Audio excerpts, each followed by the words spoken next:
Харин Турк улсын нийслэл Анкара хотноо Умард Атлантын гэрээний байгууллага буюу НАТОгийн 32 гишүүн орны төр засгийн тэргүүнүүдийн дээд хэмжээний уулзалт мягмар гаригийн орой эхэллээ. Тэгвэл CNBC-гийн Турк дахь офсоос дээд хэмжээний уулзалтын эхний өдрийн нөхцөл байдлыг CNBC Туркийн сэтгүүлч Танем Заман хүргэж байна. Олон улсын анхаарлын төвд байгаа 36 дахь НАТОгийн дээд хэмжээний уулзалт Анкара хотноо эхэллээ. 22 жилийн дараа НАТОгийн дээд хэмжээний уулзалтыг Турк улс дахин зохион байгуулж байна. 2 өдөр үргэлжлэх энэ удаагийн уулзалтанд НАТОгийн 32 гишүүн орны төр засгийн тэргүүнүүд хүрэлцэн ирээд байна. Тэдний дунд Америкийн нэгдсэн улсын ерөнхийлөгч Дональд Трамп, Францын ерөнхийлөгч Эммануэль Макрон, Германы канцлер зэрэг дэлхийн гол удирдагчид оролцож байна. Харин НАТОгийн гишүүн бусч урилгаар оролцож байгаа төлөөлөгчдийн дунд Украины ерөнхийлөгч Владимир Зеленский болон Сирийн ерөнхийлөгч Ахмед Аль-Шара нар онцгой анхаарал татаж байна. Энэ удаагийн дээд хэмжээний уулзалт Батлан хамгаалахын аж үйлдвэрийн форумаар эхэлсэн. НАТОгийн түүхэнд анх удаа ийм төрлийн форум дээд хэмжээний уулзалтын хүрээнд зохион байгуулагдаж байгаа нь онцлог болж байна. Форумын үеэр НАТО Батлан хамгаалах салбарын шинэ хамтын ажиллагааны төлөвлөгөөг танилцуулсан. НАТОгийн ерөнхий найрын бичгийн дарга Марко Рюте эвслийн зэвсэг, сум, галт хэрэгслийн үйлдвэрлэлийн хүчин чадлыг өнгөрсөн онтой харьцуулахад 2 дахин нэмэгдүүлэх зорилт тавьж байгаагаа мэдгдлээ. Мөн Канадын ерөнхий сайд Марк Карни Батлан хамгаалах үйлдвэрлэлд хөрөнгө оруулалтыг эрчимжүүлэх зорилготой олон улсын санхүүгийн шинэ механизмыг байгуулах санаачилгааг нийт 9 улс дэмжиж байгааг зарлалаа. Гэхдээ уулзалтын хамгийн эхний анхаарал татсан зочин нь мэдээж Америкийн нэгдсэн улсын ерөнхийлөгч Дональд Трамп байлаа. Энэ нь түүний ерөнхийлөгчөөр сонгогдсноос хойш Турк улсад хийж байгаа анхны албан ёсны ажил болж байна. Турк улсын ерөнхийлөгч Режеп Таyyip Ердоган түүнийг нисэх онгоцны бодолд өөрийн биеэр угтан авч Бишкекийн ерөнхийлөгчийн ордонд албан ёсны хүндэтгэлийн ёслол зохион байгууллаа.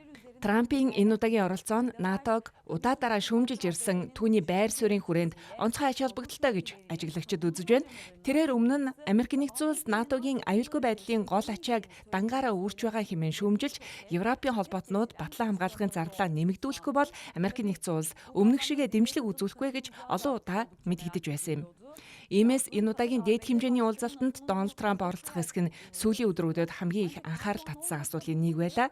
Трамп НАТО олон талаар урмыг хугалсан ч ерөнхийлөгч Ердоган байгаагүй бол энэ уулзалтанд оролцохгүй байсан гэж өмнө нь хэлж байсан. Эхний өдөрч мөн хоёр талын уулзалтын үеэр адил байр сууриа давтан илэрхийллээ. Ердоган Трамп нар хоёр талын уулзалтын өмнө хэвлэлийнхний асуултанд хариулах үеэр Туркийн хувьд чухал аж холбогдолтой хэд хэдэн мэдээлэл гаргасан юм. Тэдгээрээс хамгийн чухал нь Америкийн нэгдсэн улс Туркид ногдуулсан хоргийг цуцлах чиглэлд ажиллана гэсэн Дональд Трампын мэдээлэл байлаа. Тэгэхээр энэхүү хориг нь юу гэдгийг энэ хэсэгт эргэн санацгаая.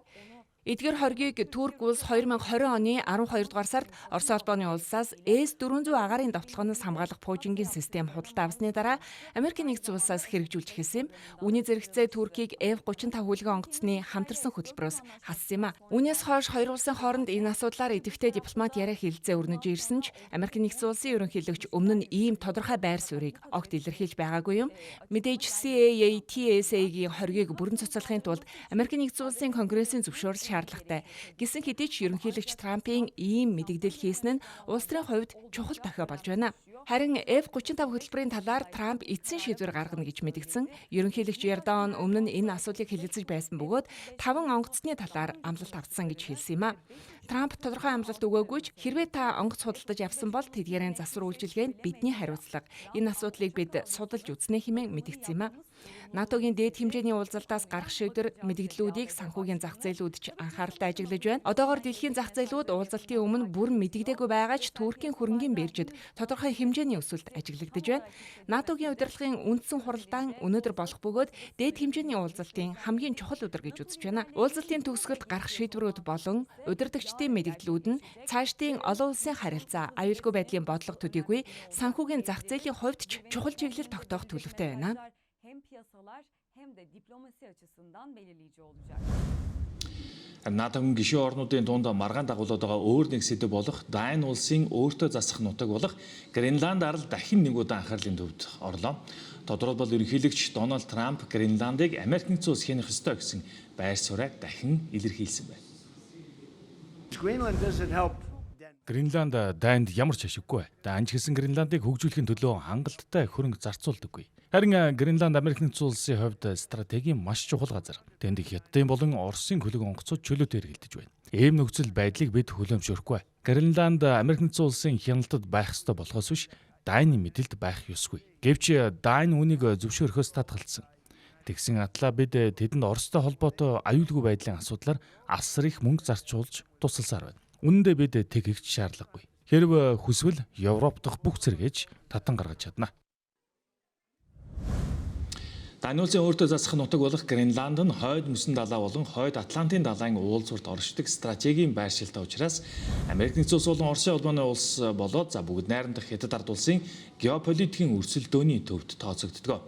Арктикийн мөс хайлснаар шинэ усан замын буюу тээврийн замууд нээгдэж бүс нутгийн цэрэг худалдааны ач холбогдол эрс өсөж байгаа юм. Гренланд нь өндөр технологи, цахилгаан автомашин, батлан хамгаалахын үйлдвэрлэлд шаардлагатай чухал ашигт малтмалын томоохон нөөцтэй бүс нутагт тооцогддог юм.